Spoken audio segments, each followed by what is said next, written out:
人生第一次被遣返之后，我们该何去何从呢？上一条视频中讲了，我们在前天的时候，从中国的阿日哈萨特口岸离境进入蒙古国的时候，我们的人被蒙古国遣返回来，我们的车被退关回来。上一集视频发布之后呢，有很多朋友们在视频下面留言说，因为没有给小费的原因。我将在下周再去尝试一次，但是我依旧不会给蒙古国的海关小费。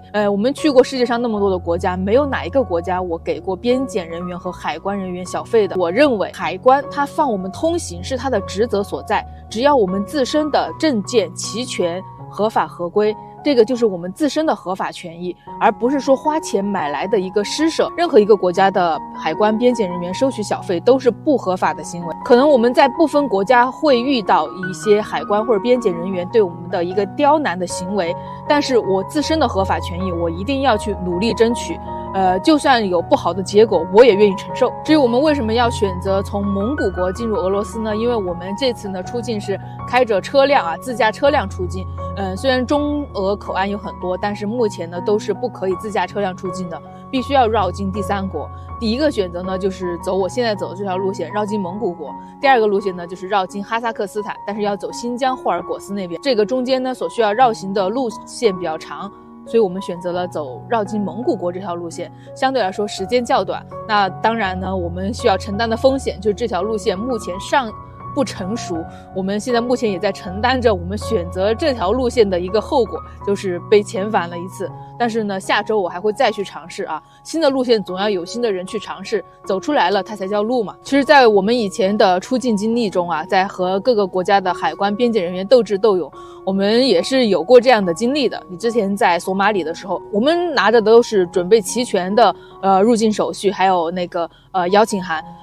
但是呢，索马里的那个入境的人员就卡了我们。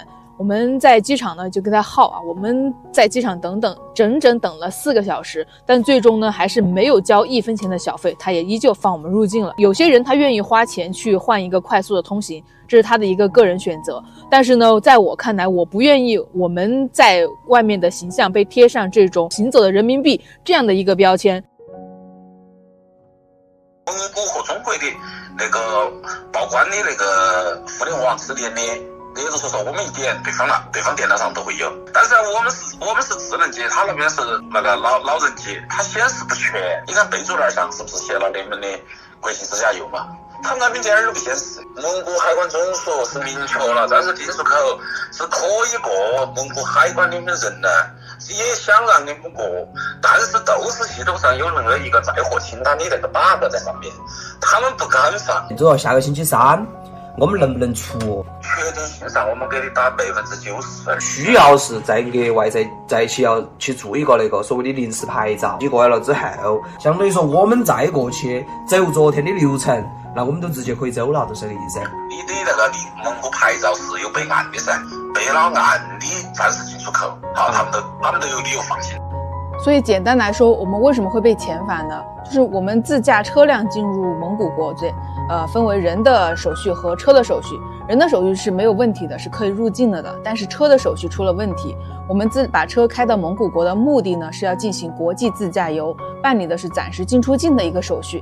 但是这个用途呢，在蒙古国的海关系统中它不显示，也无法去录入，所以它就会自动认定为我们的这个车辆进去的目的呢是进出口，这就不对了。所以说我们呢选择这条路线，它其实是一条不成熟的出境自驾游的路线，但是呢优点就是它比较近，缺点就是不太成熟，对接的蒙古国口岸工作人员对于这些系统的业务都不是特别的熟练。正因为这条路线是一个不成熟的出境自驾游的路线，我在下一次的尝试中呢，我也不会给蒙古国的海关以及边检人员1块钱的小费，因为我们是第一批走这个路线出境的人。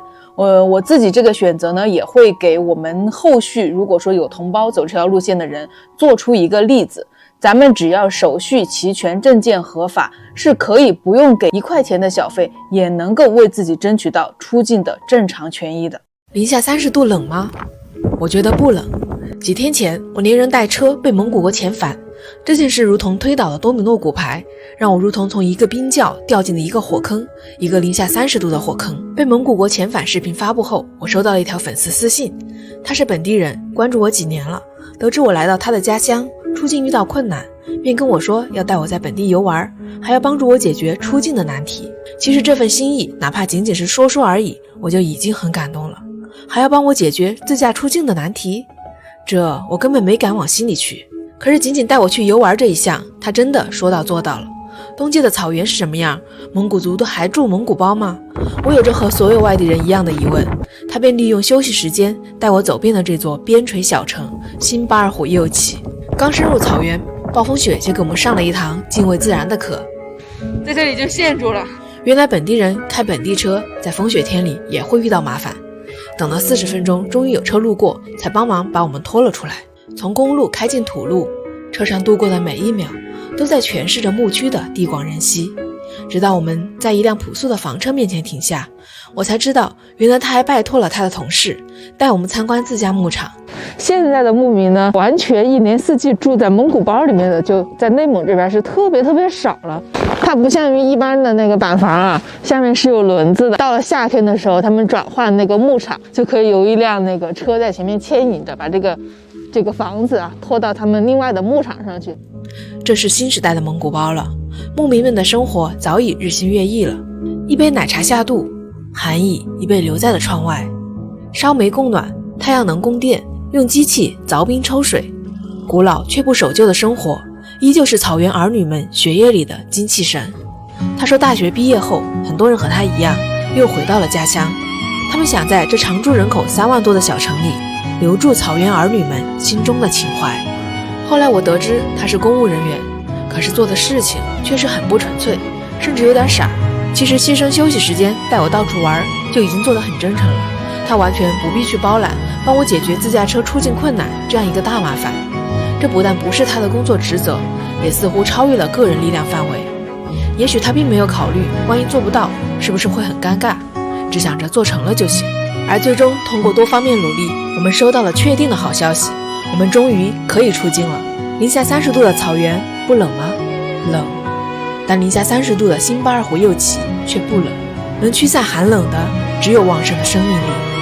这背后是草原的热忱，不分春夏秋冬。